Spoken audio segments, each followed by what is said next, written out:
Amén, podemos sentarnos. ¿No creen ustedes que a Pelufo le luce el azul? Ese es el color. Él se equivocó, Dios lo mandó así, por fin lo veo bonito. Y Señor, hoy te damos gracias porque tú eres la esperanza.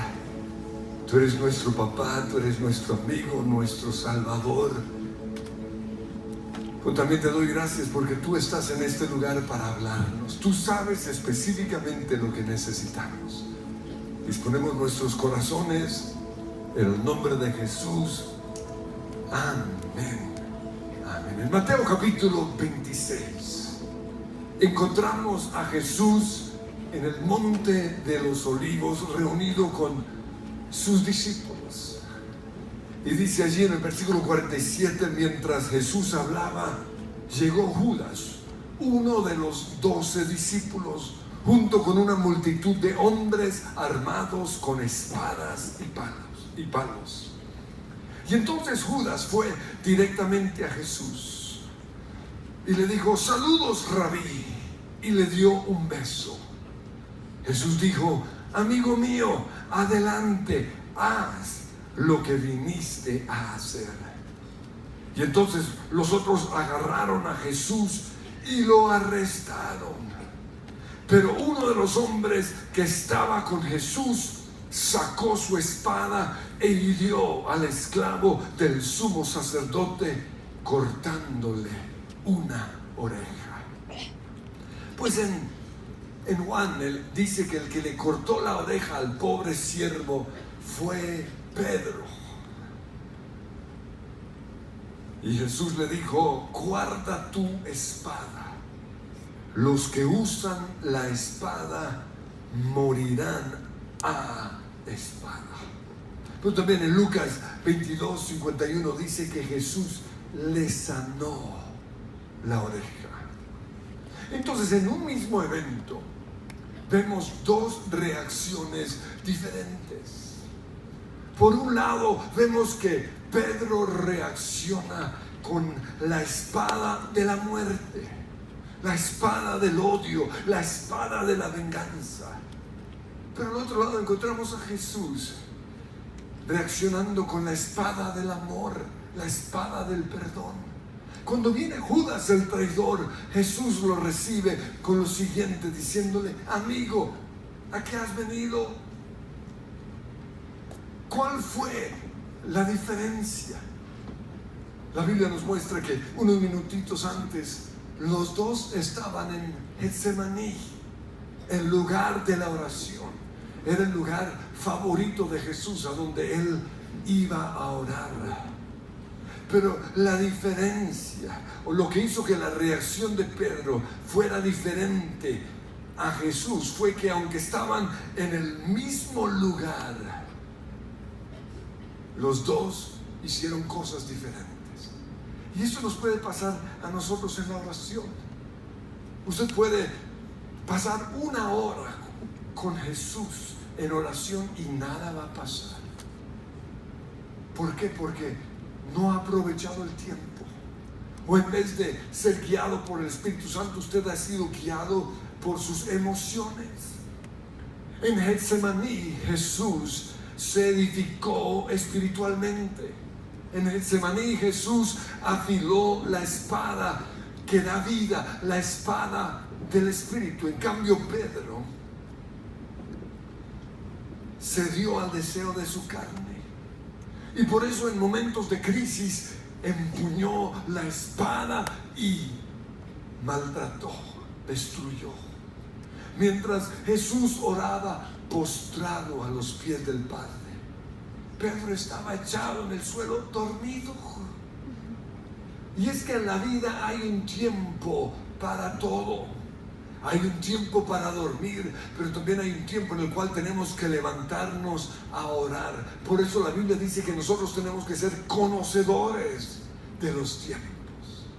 Después de orar, Jesús se acercó a sus discípulos en Lucas 22:46 y les preguntó: ¿por qué duermen? Levántense y oren para que no cedan ante la tentación. Yo he descubierto en mi vida que cuando menos quiero orar es cuando más necesito orar. Que cuando me quiero quejar es cuando tengo que alabar y darle gracias a Dios. Que cuando me quiero quedar en la cama consintiendo la enfermedad es cuando tengo que levantarme porque el milagro está muy cerca. La Biblia dice que el poder de Dios se perfecciona o actúa mejor en nuestra debilidad. Pero para eso tenemos que hacer algo.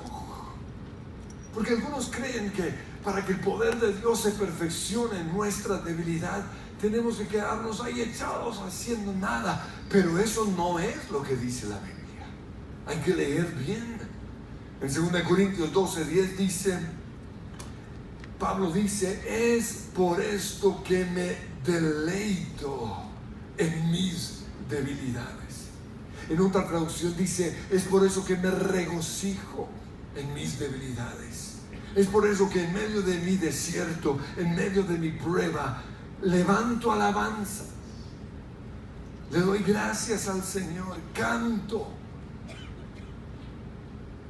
En mis debilidades y en los insultos, en privaciones, persecuciones y dificultades que sufro por Cristo. Pues cuando soy débil, entonces soy fuerte. Por eso le pregunto, ¿qué espada estamos afilando en Getsemaní? Es decir, en el lugar de la oración. Porque Jesús afiló la espada de la vida, en cambio Pedro, la espada de la muerte. Pedro no aprovechó su momento allí. Porque cuando Jesús lo llevó a Getsemaní, lo llevó para que orara. Y en ese momento Pedro tenía que pensar en tres cosas. Lo primero fue las palabras que Jesús había dicho acerca de los eventos que estaban a punto de suceder. Él dijo en Mateo 16:21 que sufrirían muchas cosas terribles a mano de los ancianos, de los principales sacerdotes y de los maestros de la ley religiosa. Y luego Jesús dijo que lo matarían, pero que al tercer día resucitaría. Entonces allí en Getsemaní, Pedro debería estar pensando en esto. También unos días antes de la Pascua, en Mateo 26:1, Jesús le dijo a los discípulos, como ya saben, la Pascua comienza en 2 días. Y el Hijo del Hombre será entregado para que lo crucifiquen. Y ya cuando estaban celebrando la cena de la Pascua, en Mateo 26:27 dice que Jesús tomó en sus manos una copa de vino y dio gracias a Dios el Padre por ella. Se lo dio a ellos y les dijo, cada uno de ustedes beba de la copa porque esto es mi sangre, la cual confirma el pacto entre Dios y su pueblo. Es derramada como sacrificio para perdonar los pecados de muchos. Entonces, en Getsemaní, Pedro tenía que prepararse para la noche oscura que se avecinaba, para la prueba, para el desierto. Pero no lo hizo. Él debería preguntarse, ¿cómo voy a reaccionar cuando comience toda esta persecución? Y así como Jesús se rindió totalmente a la voluntad de Dios el Padre, Pedro debería haber hecho lo mismo. Que no se haga mi voluntad, sino la tuya. Pero no lo hizo. En segundo lugar, Pedro debería preguntarse por qué Jesús había dicho que nosotros lo abandonaríamos. Y vemos que todos los discípulos que lo abandonaron regresaron, ya después de un tiempo volvieron. Pero hoy deberíamos preguntarnos, ¿qué podría suceder en nuestras vidas para nosotros abandonar definitivamente a Dios? Y esto se inicia cuando abandonamos la iglesia. Ese es el punto de partida. Aquellos que se fueron por algo, aunque tratan de regresar, no pueden. Por eso esta pregunta es muy importante. ¿Por qué razones Pedro abandonaría a Jesús? Pues una, Pedro estaba cansado. O más bien, todos los discípulos estaban cansados. Venían de trabajar mucho y mucho había pasado esa última semana y era tarde en la noche. Muchos en la iglesia se queman porque están sirviendo y sirviendo y sirviendo. Pero se les ha olvidado disfrutar a Dios, disfrutar de su presencia, disfrutar de los momentos de alabanza y adoración. Siempre están dando y dando y no están tomando tiempo para recibir. Por eso yo siempre pido que los servidores en esta iglesia tomen por lo menos una reunión solo para recibir. A mí no me importa lo que diga su líder o lo que sea, pero usted tiene que venir por lo menos a una reunión el fin de semana a recibir, porque si no lo hace se va a quemar. Pero también alguien pudo haber herido a Pedro, porque hay cristianos crueles. O sea, yo no lo entiendo. ¿Cómo pueden ser cristianos? Porque son malos. Y aún aquí en el tiempo de Jesús, cristianos que abusan del poder que Dios les ha dado, personas que ofenden. Y en Getsemaní, en el lugar de la oración, tenemos que perdonar a esas personas. Pero también en ese momento Pedro pudo sentirse un poco distanciado de Jesús. Pedro había cometido algunas embarradas. Recuerdan que era imprudente y a veces hablaba cuando no debía hablar. Pero el enemigo pudo hacerle creer a Pedro que por esas imprudencias o por esas embarradas los otros discípulos lo estaban juzgando, lo estaban criticando, ya como que, ay, ahí viene Pedro, qué pereza, ay, otra vez. Y también el enemigo pudo hacerle creer que Jesús lo estaba rechazando. Pero ¿sabían ustedes que mucho de lo que nosotros sentimos después de una embarrada es más una percepción que una realidad? Porque muchos después de la embarrada creen que aquí los estamos juzgando, que los estamos criticando. Y mírenlo, ahí vienen. Pero no, ni siquiera sabemos que usted existe. Pero el enemigo hace creer eso. Y esta es una de las razones por las cuales muchos no regresan. Ahora, por otro lado, los que sabemos que usted existe, todo lo contrario, estamos amándolos aún más. ¿Por qué? Porque recordamos que somos humanos, que nosotros también podemos embarrarla, y sabemos que si los juzgamos, las consecuencias sobre nosotros van a ser peores. Pero en todo caso, ya sea que la gente lo esté juzgando o no, en Getsemaní tenemos que renunciar a esos sentimientos.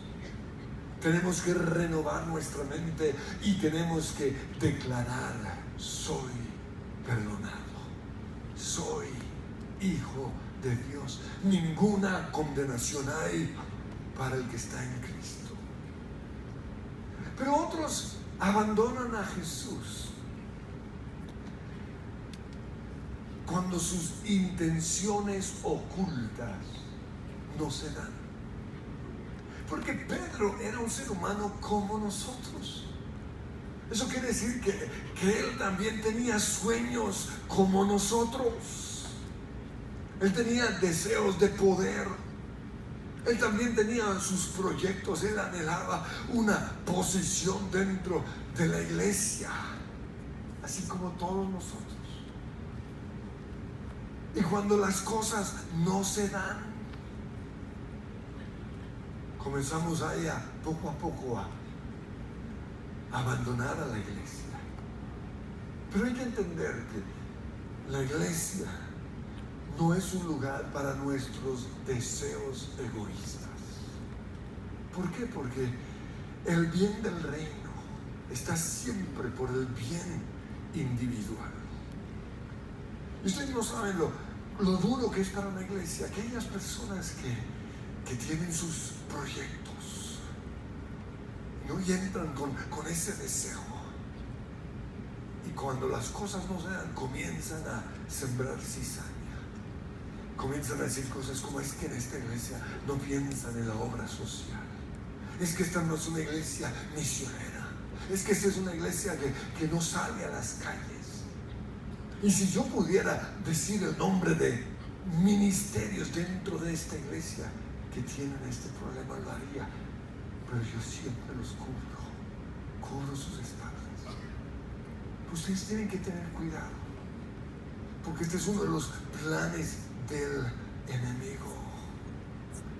Por eso en Getsemaní nuestra oración debe ser la misma de Jesús: que no se haga mi voluntad sino la tuya. Lo otro que hace que la gente se aleje de Dios es la queja. Nosotros nos hemos dado cuenta que todos los que finalmente terminan abandonando la iglesia, el camino hacia esa decisión se inició por la queja. Y no se quejan de la iglesia, simplemente se quejan de todo. Se quejan del tráfico, se quejan del calor, se quejan del frío, de sus jefes, de sus malos empleados. Y algo que nosotros tenemos que entender es que la queja, aunque nos quejemos de las circunstancias de la vida, la queja realmente es en contra de Dios. Y este fue el pecado más común en el pueblo de Israel en el Antiguo Testamento. Y por eso estoy seguro que aún en medio de los discípulos se quejaban.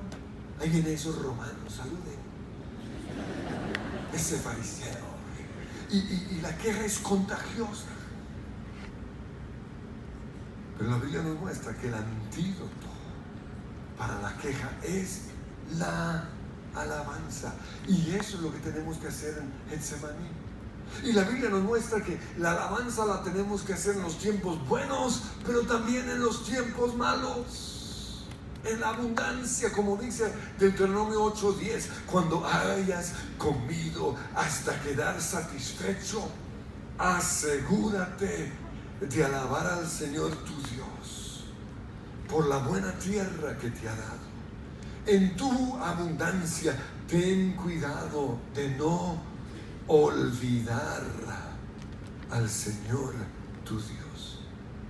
Porque a veces Dios es tan bueno con nosotros, nos bendice tanto, nos da tanta abundancia, que se nos olvida decirle gracias.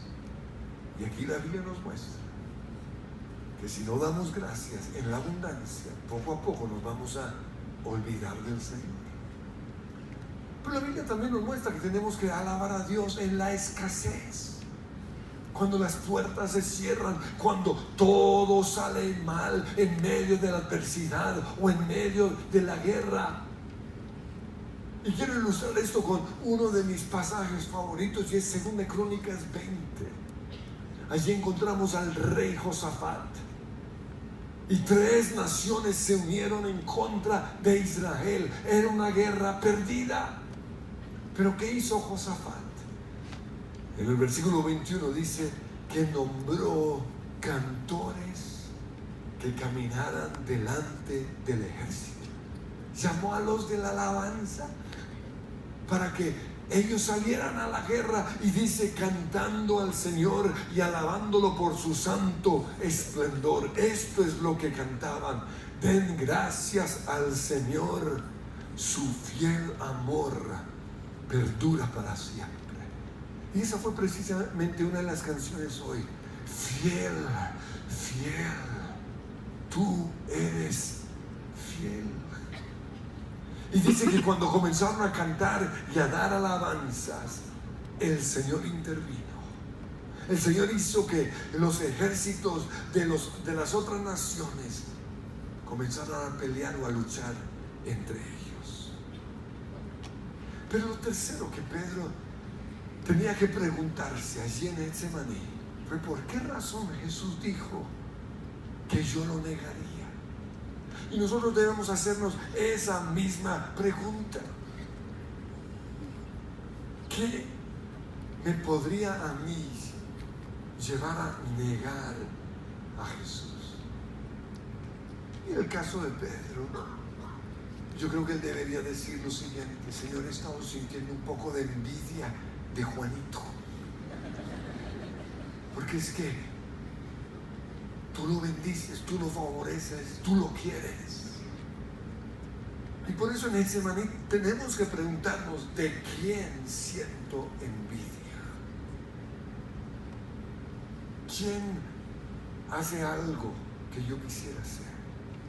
¿Quién tiene algo que yo quisiera tener? Pero lo siguiente que podría llevar a Pedro a negar a Jesús es que él no estaba muy de acuerdo con la manera en la cual se estaban haciendo las cosas. Ahora digo, se estaban haciendo las cosas, pero realmente era la manera en la cual Dios estaba haciendo las cosas. Y esto también es muy común en la iglesia. Hay personas que no están de acuerdo con la manera en que hacemos las cosas. Y como dije antes, empiezan a sembrar cizaña en medio de nosotros. Yo creo que Pedro pensaría algo como lo siguiente: yo no estoy de acuerdo que Jesús tenga que morir para salvarnos. A Dios se le debería ocurrir algo mejor. Eso de la muerte, eso es humillante, eso es vergonzoso. Eso no es play. O yo creo que Jesús debería usar su poder para mostrar que Él es Dios. Y yo sé esto porque esto a veces lo pienso.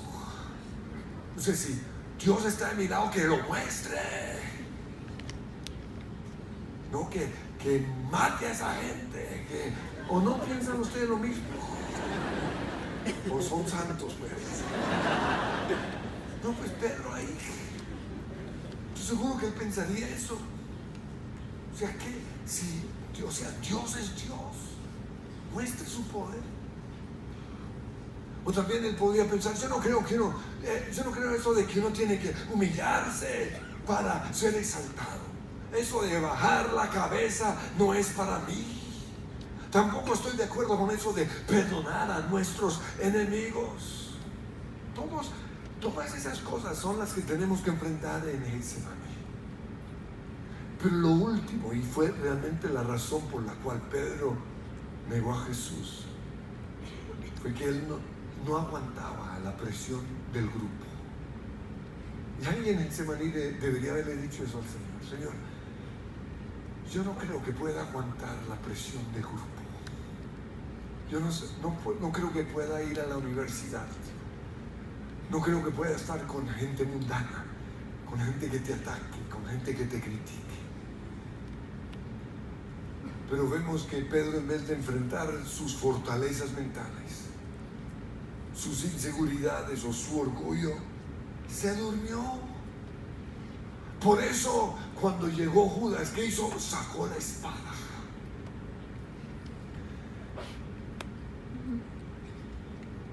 Y entonces dice la Biblia que arrestaron a Jesús, Lucas 22:54, y se lo llevaron a la casa del sumo sacerdote, y Pedro lo siguió de lejos. Y dice que los guardias encendieron una fogata en medio del patio y se sentaron alrededor. Y Pedro se sumó al grupo. Si él hubiera orado en Getsemaní, él no se une a ese grupo, sino que se queda ahí en un rincón, congelado quizás. Pero no iba a tentar a jugar con el fuego.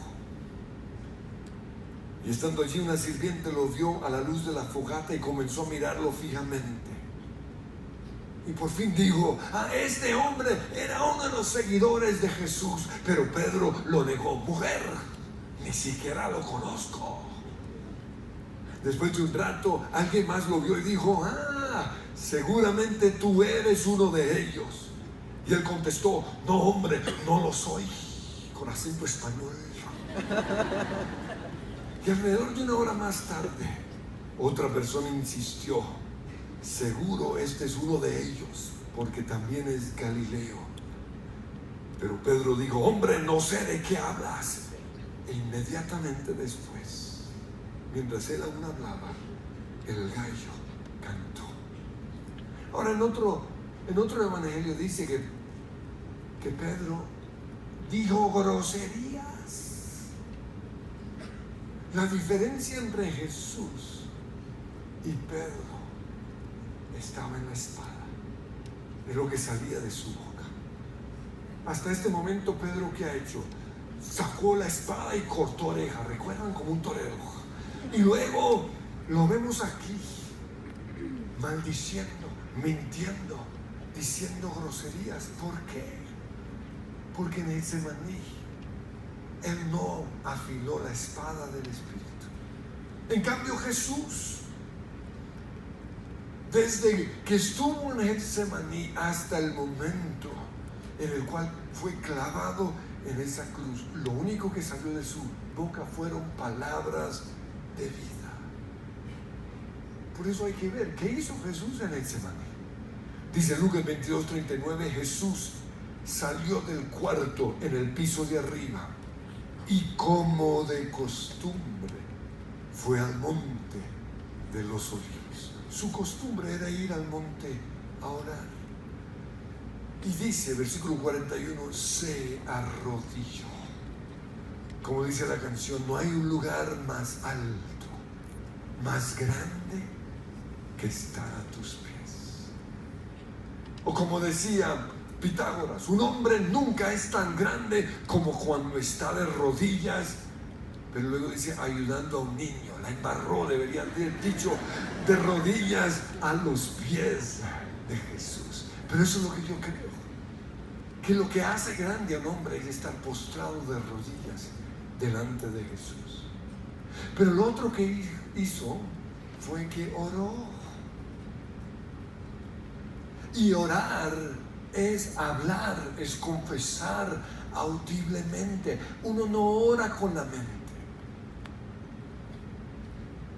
Uno tiene que hablar la palabra, declarar, o por lo menos pensarlo. Pero hay gente que viene a la oración y están así, o en la alabanza. No. Hay que afilar la espada. Y dijo: Padre, si quieres, te pido que quites esta copa de sufrimiento de mí. Sin embargo, quiero que se haga tu voluntad. Y es lo tercero que hizo: se rindió totalmente a la voluntad de Dios Padre. Y lo siguiente que sucedió fue que apareció un ángel del cielo y lo fortaleció. Esto hoy sería el Espíritu Santo, que viene a ministrarnos. Pero como resultado de todo eso, Jesús solo habló palabras de vida. Por eso cuando llegó Judas con una cantidad de malhechores que traían espadas y palos, Jesús le dijo a Judas, el traidor: amigo mío, amigo mío. Y desde el momento en el cual lo arrestan hasta que va a la cruz, lo único que sale de su boca son palabras de vida. 1 Pedro 2:23 dice que Jesús no respondía cuando lo insultaban, ni amenazaba con vengarse cuando sufría. Dejaba su causa en manos de Dios, quien siempre juzga con justicia. Allí en la casa del sumo sacerdote, en el patio, trajeron muchos testigos falsos que mentían acerca de Jesús y lo acusaban. Pero dice allí en Marcos 14:60, entonces después de todo esto el sumo sacerdote se puso de pie ante todos y le preguntó a Jesús: bien, ¿no vas a responder a estos cargos? ¿Qué tienes que decir a tu favor? Pero dice, Jesús se mantuvo callado y no contestó. Y en Mateo 26:63 dice que entonces el sumo sacerdote le dijo: te exijo en el nombre del Dios viviente que nos digas si eres el Mesías, el Hijo de Dios. Y en ese único momento Jesús respondió: tú lo has dicho. Y en el futuro verán al Hijo del Hombre sentado en el lugar de poder a la derecha de Dios y viniendo en las nubes del cielo. Entonces el sumo sacerdote se rasgó las vestiduras y dijo: blasfemia, ¿cuál es el veredicto? Y todos gritaron: culpable, merece morir. Y entonces comenzaron a escupirle en la cara y a darle puñetazos, y algunos le daban bofetadas y se burlaban.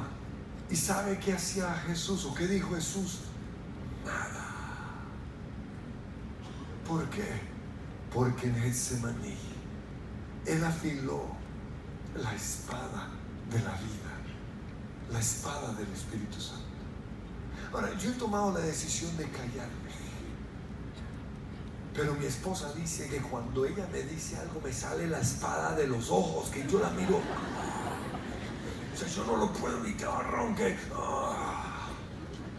Pero Jesús seguía con una mirada de amor y de perdón. Eso se logra en Getsemaní.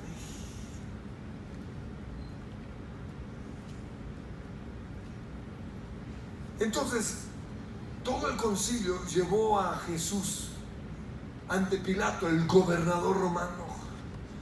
Y dice en Mateo 27:2, entonces, cuando los principales sacerdotes y los ancianos presentaron sus acusaciones contra él, Jesús guardó silencio. ¿No oyes todas las acusaciones que presentan en tu contra?, preguntó Pilato. Y para sorpresa del gobernador, Jesús no respondió a ninguno de sus cargos. ¿Por qué? Porque él ya había ganado la batalla en Getsemaní. Es que la Biblia dice en 2 Corintios 10:4 que las armas de nuestra milicia no son carnales, sino poderosas en Dios para la destrucción de fortalezas. En ese momento, por casualidad, dice la Biblia, estaba en Jerusalén Herodes, el gobernador de Galilea. Por eso Pilato lo invitó a ser parte del juicio. Y la Biblia dice que Herodes estaba feliz de poder por fin conocer a Jesús. Y después de hablar con él mucho tiempo, en Lucas 23:11 dice: entonces Herodes y sus soldados comenzaron a burlarse de Jesús y a ridiculizarlo. Pero Jesús seguía sin ofender, sin discutir y sin decir nada. ¿Por qué? Por lo que dice 1 Pedro 2:23, no respondía cuando lo insultaban, ni amenazaba con vengarse cuando sufría. Dejaba la causa en manos de Dios, quien siempre juzga con justicia. Tan diferente a nosotros. Porque aunque yo me quede callado, yo espero que Dios los mate.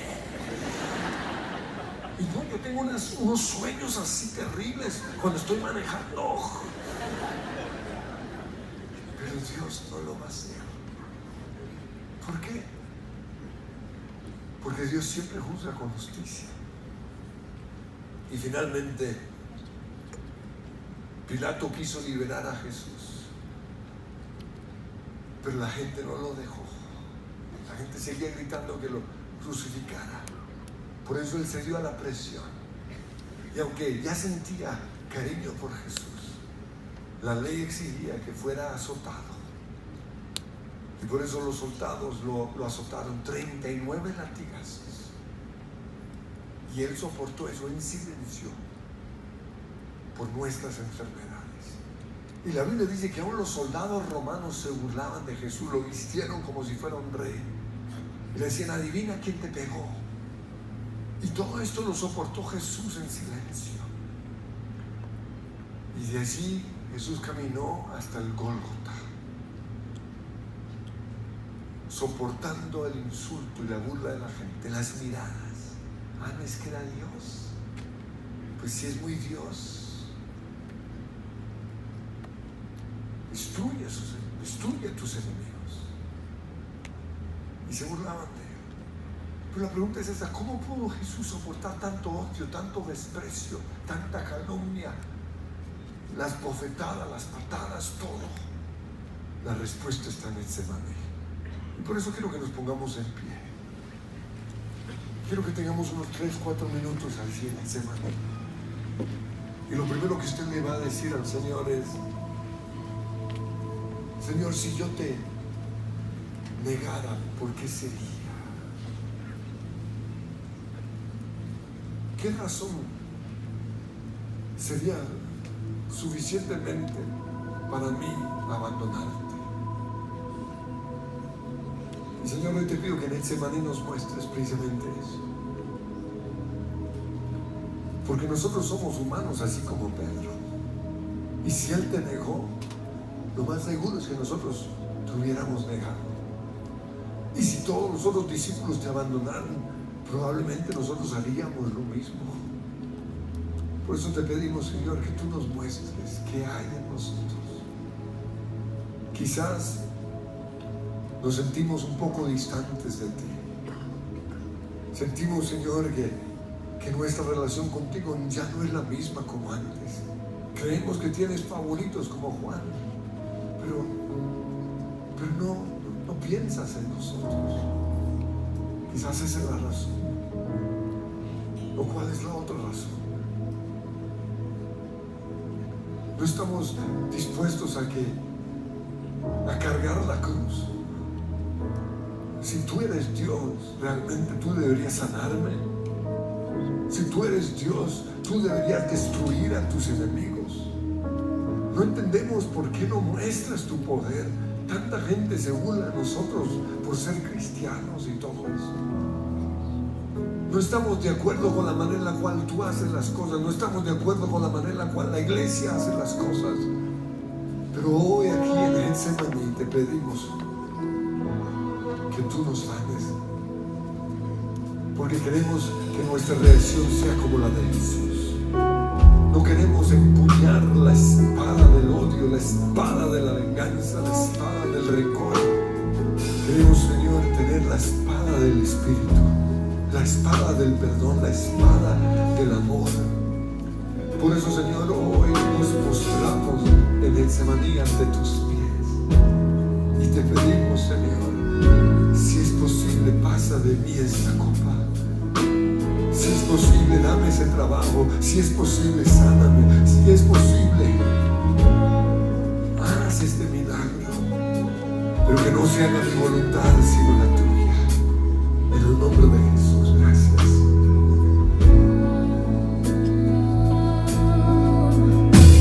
Estuviste allí en Getsemaní, corriste a los brazos de papá.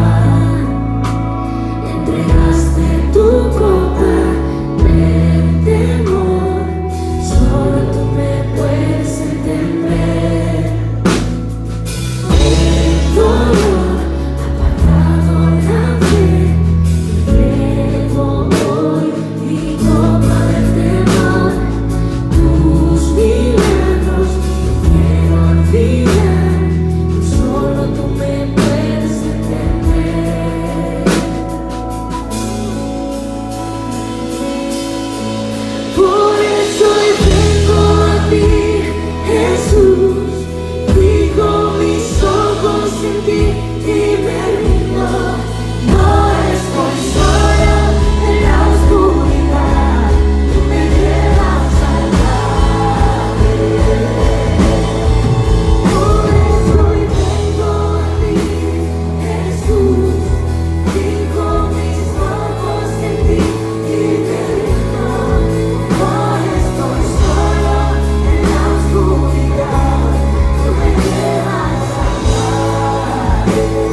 por favor permanecen de pie. Queremos orar por ustedes. Bienvenidos, bienvenidos, bienvenidos. Es un honor tenerles. Bienvenidos.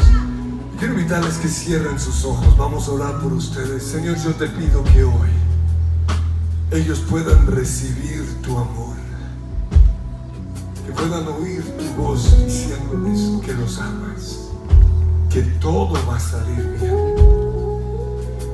que aunque no lo crean, tú estás en control de sus vidas, de sus circunstancias, que tú eres papá de los huérfanos, tú eres sanador del enfermo, tú eres los brazos de aquel que necesita ser amado. Pero también te pido que hoy tú les muestres la cruz, que era necesario que Jesús muriera, que ese fue el camino de Dios, que no somos salvos en una religión o por las obras, somos salvos por medio de lo que Jesús hizo en la cruz. Y quiero que hagas en esta oración para que reciban este regalo. Todos vamos a orar con ustedes. Digan conmigo: Padre Dios, hoy decido creer que Jesús murió en esa cruz por mí, por mis pecados, por mis enfermedades, por mis errores, y recibo por la fe el regalo de la salvación, el perdón de todos mis pecados, y declaro que tú, Jesús, eres mi Señor y mi Salvador. Amén. Y queremos darles un fuerte aplauso de felicitación y de bienvenida. Pero también queremos que sean los primeros en salir. Hay alguien que nos está invitando a tomar unas 11. Sus amigos los van a buscar al final. Queremos darles un regalo, quizás responder a sus preguntas. 5 minutitos va a tomar mientras los demás volvemos a cerrar los ojos. Y yo quiero que hagan un compromiso con Dios de pasar tiempo de calidad en Getsemaní, pasar tiempo de trabajar con los asuntos que podrían llevarlos a sentirse desilusionados con Dios, que podría llevarlos a abandonar al Señor, o que podría llevarlos a negar a Jesús.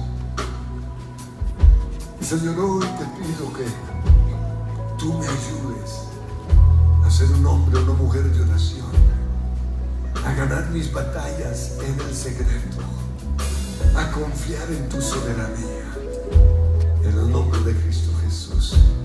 Y envuelto estoy, envuelto estoy